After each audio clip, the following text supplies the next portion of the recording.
Sebuah kisah mahakarya terbaik dari S.H. Mintarja yang sangat populer di masanya, berlatar belakang kerajaan Singasari. Dengan bangga kami persembahkan kepada sahabat Permata TV tercinta semuanya, dengan judul Kisah Pelangi di Langit Singasari.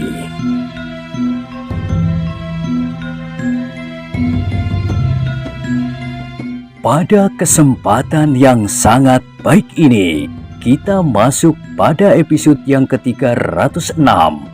Selamat menikmati.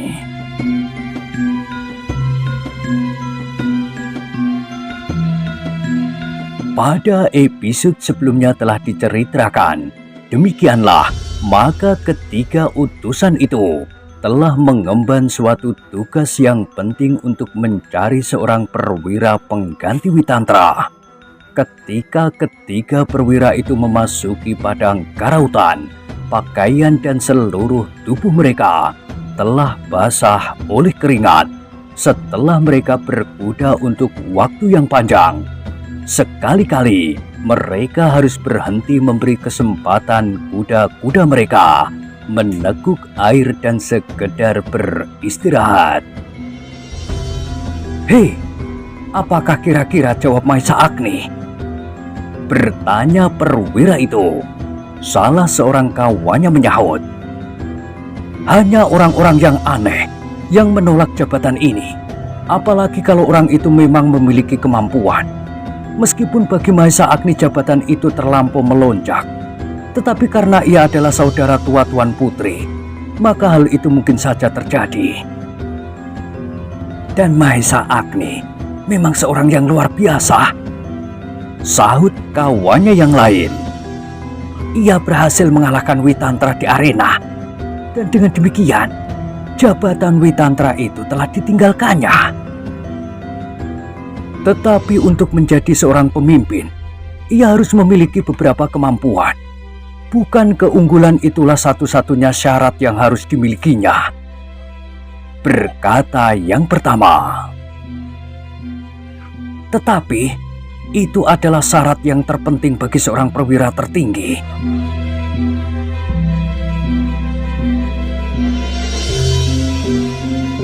Mereka pun kemudian berhenti berbicara ketika mereka melihat kehijauan yang terhampar di tengah-tengah padang yang kekuning-kuningan. Kedatangan mereka telah mengejutkan Mahesa Agni yang memang telah berada di padukuhannya yang baru itu. "Apakah kepergianku itu telah menimbulkan persoalan?" desisnya. Karena itu, begitu perwira itu dipersilahkan duduk di banjar padukuhannya, dan setelah saling bertanya tentang keselamatan sebagaimana lazimnya, maka Mahesa Agni pun bertanya, "Kedatangan kalian telah membuat aku berdebar-debar." Tetapi perwira itu tersenyum sambil berkata, "Agaknya kau bermimpi terlalu baik. Mungkin memangku bulan atau naik seekor gajah putih bertaring emas." Mahesa Agni mengerutkan keningnya. "Kenapa?" "Kedatangan kami telah mengemban suatu tugas dari pemimpin yang enam atas persetujuan Tuan Putri Kendedes untuk menemuimu." "Iya, kami mengemban pesan yang harus kami sampaikan, bahwa kau telah dicalonkan untuk menggantikan kedudukan Witantra." Dada Mahesa Agni berdesir mendengar tawaran itu. Sekilas ia merasa bahwa ia benar-benar telah menerima suatu kehormatan yang besar. Ia tahu bahwa apabila ia bersedia untuk menerima jabatan itu, pasti akan berarti bahwa ia termasuk salah seorang dari pemimpin tertinggi Tumapel, pemimpin yang 7. "Dari tempat itu, aku akan mendapat kesempatan lebih banyak lagi untuk menegakkan segala macam peraturan dan ketentuan yang seharusnya berlaku di Tumapel," berkata Mahesa Agni di dalam hatinya. Namun tiba-tiba wajahnya menjadi buram. Tanpa sesadarnya diedarkannya pandangan matanya berkeliling, keluar halaman dan sekitarnya. Kalau ia meninggalkan padukuhan yang masih sangat muda itu, apakah padukuhan ini dapat berkembang seperti yang diharapkannya? Anak-anak muda yang dituntunnya menjadi tenaga-tenaga terpenting di padukuhan ini masih belum cukup masak. Dan lebih daripada itu, sekilas Mahesa Agni teringat kepada kedudukan Ken Dedes yang kini menentukan bagi pemerintahan Tumapel sepeninggal aku Tunggul Ametung. Apakah tawaran ini didasarkan atas kemampuanku, atau sekedar karena aku kakak Ken Dedes dalam pengertian mereka? Ia bertanya di dalam hatinya. Mahesa Agni menarik nafas dalam-dalam. Kepalanya pun kemudian terangguk-angguk. Tetapi ia masih belum menjawab. Pemimpin yang 6 mengharap kedatanganmu ke Tumapel untuk membicarakannya, berkata perwira itu pula. Namun kemudian Mahesa Agni menjawab perlahan-lahan. Aku sangat berterima kasih atas tawaran itu. Suatu kesempatan yang barangkali tidak akan terulang lagi sepanjang hidupku. Namun sayang sekali bahwa aku tidak dapat menerimanya. Ketika prajurit itu terperanjat, sejenak mereka terbungkam sambil menatap wajah Mahesa Agni yang suram. Terngiang di telinga mereka kata-kata salah seorang dari mereka bertiga. Hanya orang-orang yang aneh yang menolak jabatan ini. Dan ternyata Mahesa Agni telah menolak. Kami tidak dapat mengerti, berkata perwira itu. Kenapa kau menolak tawaran yang barangkali tidak pernah kau impikan? Ada beberapa alasan, jawab Mahesa Agni. Padukuhan yang baru berkembang ini memerlukan aku setiap saat. Kemudian, apakah aku mampu melakukan tugas itu? Aku adalah seorang anak pedesaan. Adalah kebetulan saja bahwa aku mempunyai sangkutan keluarga dengan Tuan Putri Ken Dedes. Tetapi itu bukan suatu jaminan akan kemampuanku. Bukan terjadi dengan sendirinya bahwa keluarga seorang besar akan selalu mendapat kesempatan sebaik-baiknya untuk jabatan-jabatan tertinggi. Perwira itu mengangguk-anggukkan kepalanya. Alasan itu cukup dimengertinya. Namun yang tidak dapat dimengerti, justru alasan itu diterangkan pada diri sendiri. Jarang sekali ia menjumpai seseorang yang dengan jujur mengakui kekurangan pada dirinya. Pada kebanyakan orang maka kekurangan itu akan selalu disembunyikannya, apalagi untuk sebuah tawaran yang demikian. Tetapi ternyata Mahesa Agni berbuat lain. Ia telah menolak sebuah tawaran untuk menjadi seorang perwira tertinggi dalam pasukan pengawal. Bagaimanapun juga perwira itu mencoba mendesak untuk meyakinkan pendirian Mahesa Agni. Namun Mahesa Agni masih juga tetap menolak. Maaf, berkata Mahesa Agni. Aku sudah memutuskan. Kau terlampau tergesa-gesa, berkata perwira itu. Mungkin kau dapat merenungkannya. Mahesa Agni menarik nafas, tetapi ia tidak ingin terlampau mengecewakan utusan pemimpin yang 6 itu. Sehingga ia kemudian menjawab, baiklah, aku akan berpikir 3 hari. Kalau dalam waktu 3 hari aku tidak datang ke Tumapel, maka aku tidak berubah pendirian. Aku menolak pencalonan itu. Perwira itu mengangguk-anggukkan kepalanya. Baiklah, katanya. Aku akan menyampaikannya kepada pemimpin yang 6 itu.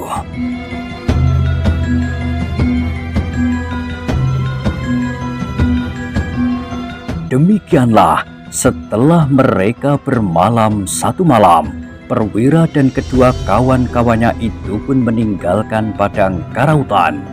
Mereka tidak berhasil membujuk Mahesa Agni untuk dicalonkan sebagai seorang pemimpin tertinggi, sekaligus termasuk salah seorang dari pemimpin yang 7 di Tumapel. Tetapi jawaban Mahesa Agni itu tidak mengejutkan pemimpin yang 6 di Tumapel. Mereka memang sudah menyangka bahwa Mahesa Agni tidak akan bersedia untuk menjadi seorang pejabat apapun di istana. Tentu karena ia adalah kakak tuan Putri Ken Dedes. Maka satu-satunya calon untuk jabatan itu adalah Ken Arok.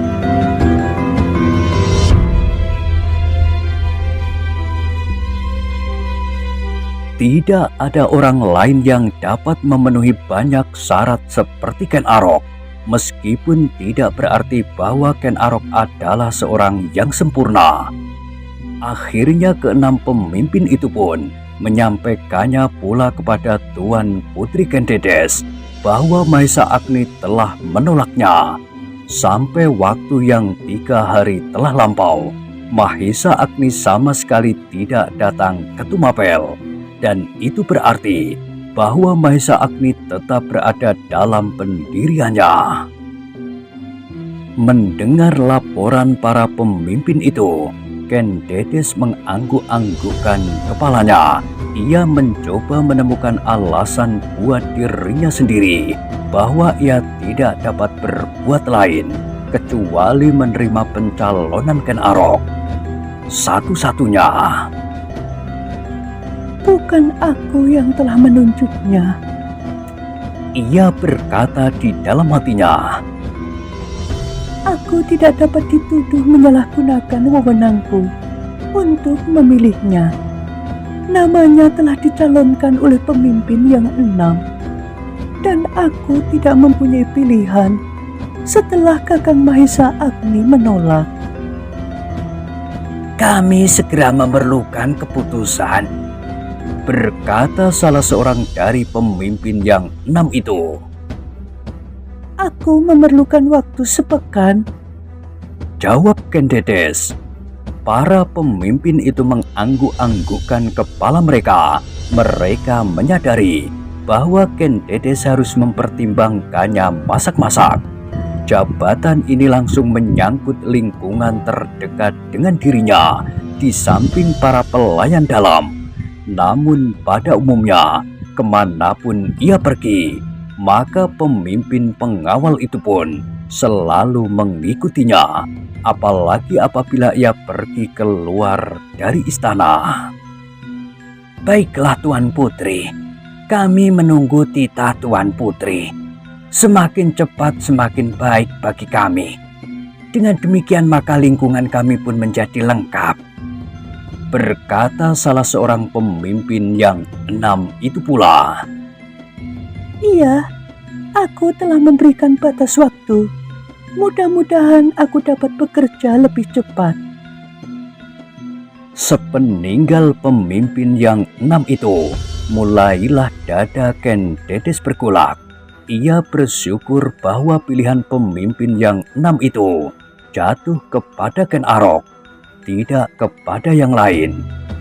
Namun kadang-kadang ia merasa bahwa ia telah berbuat sesuatu yang sangat tercela, seolah-olah ia telah berkhianat kepada Akuwu Tunggul Ametung.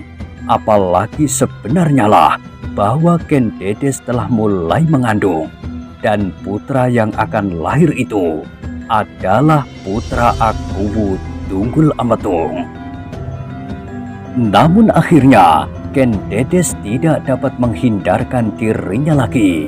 Betapapun pergolakan terjadi di dalam dirinya, namun akhirnya ia memutuskan untuk menerima usul pemimpin yang 6 itu dan dijadikannya sebuah penetapan bahwa Ken Aroklah yang akan menggantikan pemimpin tertinggi pasukan pengawal Tumapel.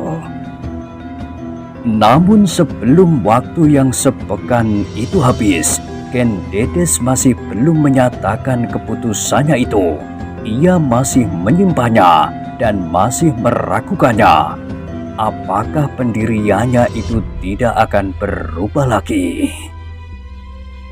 Adalah hakku untuk tetap hidup meskipun aku Wu telah meninggal.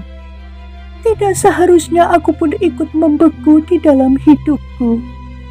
Kehadiranku di istana bukan maksudku. Dan kini apa yang terjadi pun sama sekali tidak pernah aku rencanakan lebih dahulu. Usul nama itu pun bukan dari aku. Aku hanya tinggal menerima karena tidak ada nama yang lain.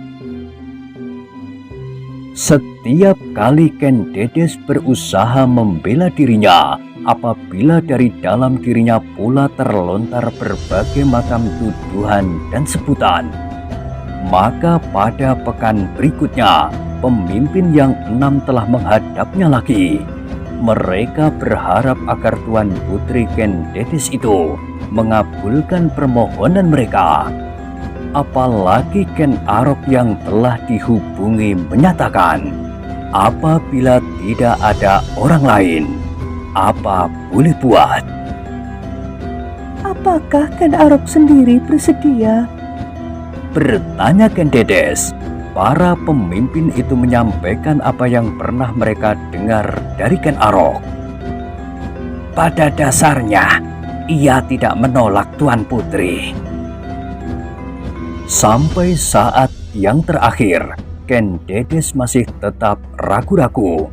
Namun kemudian dihentakkannya perasaannya untuk menemukan kekuatan, dan terlontarlah dari sela-sela bibirnya yang tipis itu, Aku menerimanya karena memang tidak ada orang lain yang lebih baik daripadanya. para pemimpin yang 6 itu pun mengangguk-anggukkan kepala mereka. Mereka merasa bahwa pekerjaan mereka yang terberat telah selesai. Seandainya Ken Dedes tidak menerima Ken Arok untuk menggantikan Witantra, maka mereka masih harus bekerja lagi untuk mencari orang lain. Dan pekerjaan itu adalah pekerjaan yang sulit. Tetapi ternyata kini bahwa Ken Dedes telah menerimanya, sehingga yang perlu mereka kerjakan adalah saat-saat meresmikan pengangkatan Ken Arok itu untuk menggantikan kedudukan Witantra. Keputusan itu pun segera tersebar ke seluruh Tumapel. Mahesa Agni di Padang Karautan pun kemudian diberitahu pula oleh 2 orang prajurit yang memang diutus menyampaikan berita itu.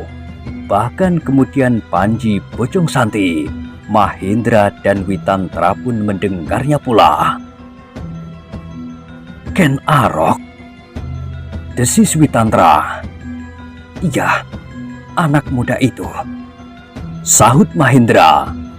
Witantra yang masih belum sembuh benar dari luka-luka di dalam dadanya itu mengangguk-anggukkan kepalanya. Katanya kemudian, ia anak muda yang baik, cerdas dan mempunyai kemampuan yang kuat. Ia telah berhasil memimpin pasukan prajurit di Padang Karautan, dan kita dapat melihat hasil kerja itu.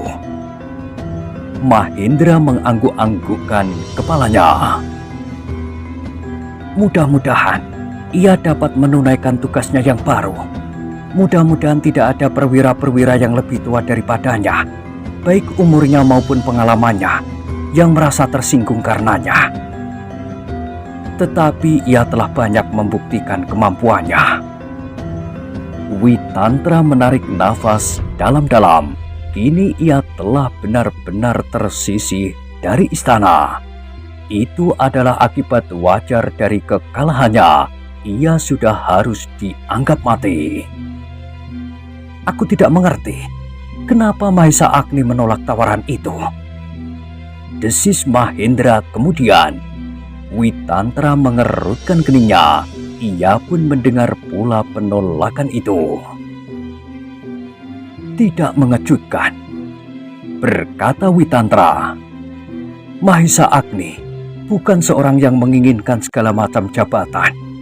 Ia pun orang yang baik, terlalu baik, sehingga perasaannya mudah sekali tergerak apabila rasa keadilannya tersinggung. Aku tidak dapat memperbandingkan keduanya, berkata Mahendra kemudian. Manakah yang lebih baik di antara mereka? Kita akan melihat, jawab Witantra. Mahendra pun mengangguk-anggukkan kepalanya pula. Sekilas terkenang olehnya bagaimana Mahesa Agni menyebut dirinya Wiraprana dan mewakilinya berkelahi.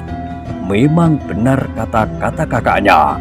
Anak muda itu mudah sekali tergerak apabila perasaan keadilannya tersinggung. Namun dengan demikian, orang lain mungkin akan dapat menyalahgunakannya pula. Keputusan pemimpin Tumapel untuk mengangkat Ken Arok menggantikan Witantra telah mendorong Witantra untuk mengambil keputusan pula. Bersama keluarganya, ia akan membuang diri jauh-jauh dari kota Tumapel. Apakah itu kau anggap pemecahan yang paling baik, Witantra? Bertanya gurunya. Aku sudah mati, guru. Gurunya menarik nafas dalam-dalam. Ia dapat mengerti betapa parah luka di dada Witantra, tetapi betapa lebih parah luka di hatinya, hati mudanya. Mungkin aku akan dapat mempergunakan kelebihan umur yang sudah seharusnya tidak aku miliki ini untuk semakin mendekatkan diri kepada Yang Maha Agung. Gurunya mengangguk-anggukkan kepalanya. Meskipun demikian, ia berkata, tetapi tidak seorang pun yang mengusir kau dari kota ini, Witantra. Bukan saja pemimpin yang 6 itu, Tuan Putri Ken Dedes pun tidak. Mereka memang tidak perlu mengusir aku, guru, karena bagi mereka, aku sudah tidak ada lagi. Panji Pucung Santi tidak dapat menahannya lagi.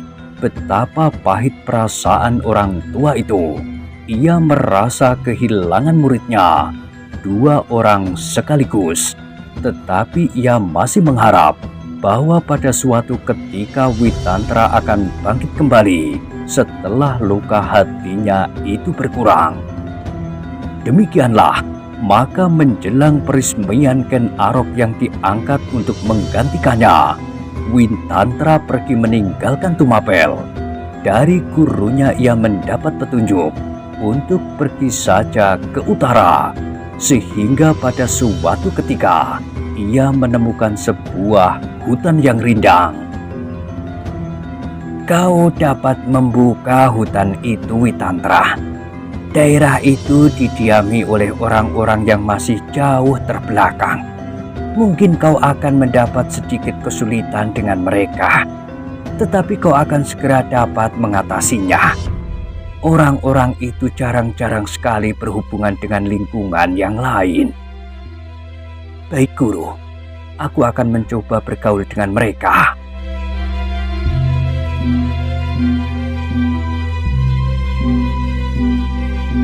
Namun agaknya Mahendra tidak sampai hati melepaskan mereka. Karena itu, katanya, Kakang Witantra, aku akan ikut bersama Kakang. Bukan maksudku untuk melepaskan diri dari lingkunganku. Aku hanya akan melihat di mana Kakang akan menetap. Kemudian aku akan kembali lagi ke tempatku dan ke pekerjaanku. Dengan demikian setiap kali kami memerlukan, aku dapat segera menemuimu. Witantra mengangguk-anggukkan kepalanya, seperti keharuan telah melonjak di dada Witantra. Terima kasih, jawabnya. Aku tidak akan dapat menolak kemurahan hatimu yang tulus ini. Maka sebelum matahari muncul di balik perbukitan, Witantra telah menyiapkan sebuah pedati berisi alat-alat untuk membuka hutan. sebuah pedati untuk bekal dan sebuah pedati lagi untuk ditumpanginya. Beberapa orang pelayannya yang setia telah bertekad untuk mengikutinya meninggalkan Tumapel. Mereka telah menyerahkan diri mereka untuk hidup bersama-sama dengan Witantra. Kami telah merasakan manisnya, maka pahitnya pun harus kami telan bersama-sama. Bagaimanapun juga, istri Witantra tidak dapat menahan titik air matanya ketika pedati-pedati itu keluar dari halaman rumah yang sudah sekian lama dihuninya.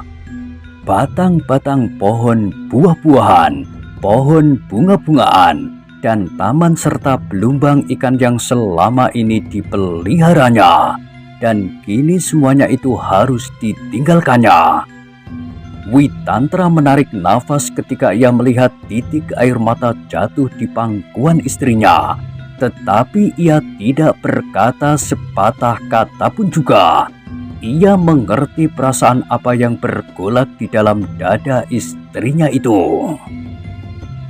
Di belakang pedati yang ditumpangi oleh suami istri itu, Mahendra berada di punggung kuda sambil menundukkan kepalanya. Terasa sesuatu bergetar di dadanya. Seperti Witantra, ia pun yakin bahwa Kebu Ijo tidak akan melakukan pembunuhan atas Akuwu, betapapun bengalnya anak itu. Tetapi tanpa dapat membuktikan, ia tidak akan dapat menolak keputusan yang telah jatuh. Dan apalagi seakan-akan seluruh rakyat Tumapel telah membenarkannya. Di belakang Mahendra berderik-derik suara pedati-pedati yang lain, dan kemudian beberapa ekor kuda, pelayan-pelayan dari Witantra yang setia kepadanya. Ketika ayam jantan mulai berkokok bersahut-sahutan, dan ketika di langit sebelah timur membayang warna kemerah-merahan, Witantra telah meninggalkan kota. Dilaluinya jalan berbatu-batu, di bulak-bulak sawah yang panjang, seakan-akan tidak berujung. Batang-batang padi yang hijau segar dialiri oleh air yang jernih lewat parit yang menelusuri di sepanjang tepi jalan. Nyai Witantra memandangi sawah yang terhampar itu dengan hati yang langut pula. Daun-daun padi yang kemerah-merahan disentuh oleh cahaya fajar, membuat jantungnya semakin cepat berdenyut. Tetapi ia adalah seorang istri yang setia. Kemanapun suaminya pergi, ia tidak dapat ditinggal. Meskipun suaminya akan pergi ke daerah yang dipenuhi oleh kesulitan dan bahaya.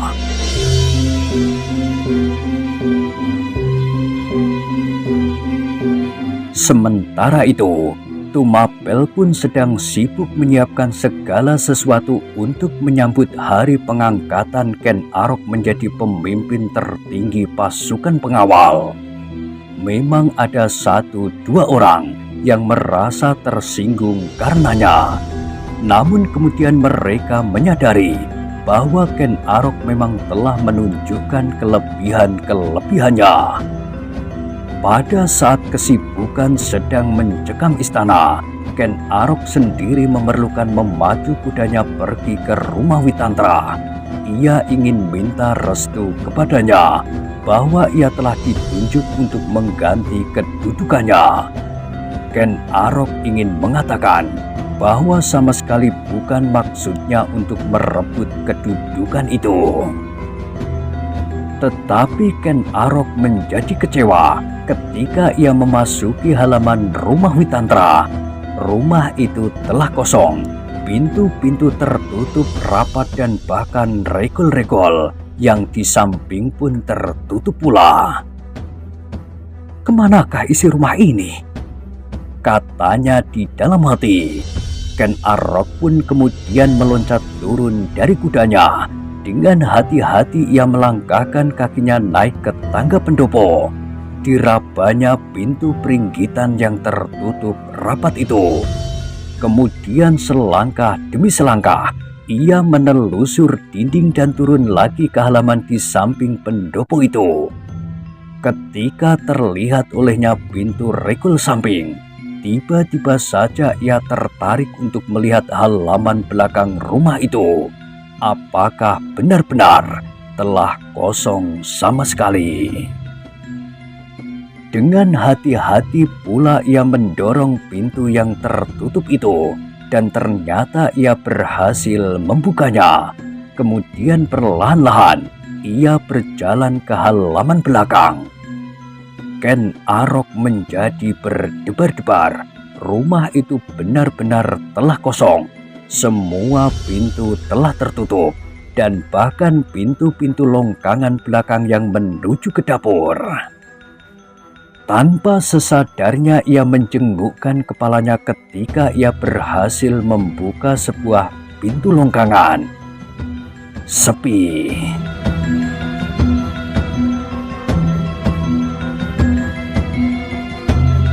Namun tiba-tiba ia terperanjat ketika ia mendengar sebuah sapa halus dari dalam dapur yang disangkanya kosong itu. Marilah anak muda. Sejenak Ken Arok justru membeku di tempatnya. Dicobanya melihat langsung ke dalam dapur yang masih agak gelap karena pintunya yang belum terbuka sepenuhnya. Marilah, jangan takut. Aku bukan Wewe yang sedang mencari anak. Ken Arok ragu-ragu sejenak. Kemudian ia pun melangkah maju. Dengan satu hentakan ia telah berhasil membuka pintu dapur itu selebar-lebarnya. Ken Arok berdiri tegak di tempatnya seperti tiang yang mati. Matanya terbelalak ketika ia melihat seorang gadis yang sedang berbaring justru di ambien dapur.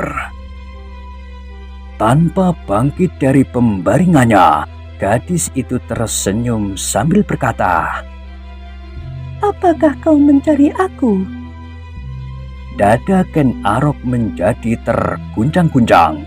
Agaknya dari tempatnya berbaring gadis itu dapat melihat langsung ke pintu longgangan, sehingga ia melihat kedatangannya. Kemarilah Ken Arok. Desis gadis itu. Apa kerjamu di sini, Ken Umang? Bertanya Ken Arok. Ken Umang tertawa. Tidak apa-apa. Kemanakah seisi rumah ini? Pergi. Semuanya pergi karena putus asa. Tetapi aku tidak. Aku mau hidup dan menikmati hidup ini. Kenapa aku harus ikut melarikan diri dari kenyataan? Betapa bodohnya. Aku menolak untuk ikut pergi Kakang Witantra, jauh ke tempat yang paling sepi. Sebagai seorang pertapa yang sama sekali tidak ikut membangun masa depan lagi. Ken Arok mengerutkan keningnya. Aku mengucapkan selamat, berkata gadis itu. Bukankah kau akan menjadi pemimpin tertinggi pasukan pengawal untuk menggantikan Kakang Witantra? Kau akan menjadi terlampau dekat dengan janda yang baru saja ditinggal mati oleh suaminya itu. Terasa dada Ken Arok berdesir. Ditatapnya mata Ken Umang tajam-tajam. Sementara itu, Ken Umang pun bangkit sambil mengibaskan rambutnya yang terurai. Kemudian duduk sambil tersenyum.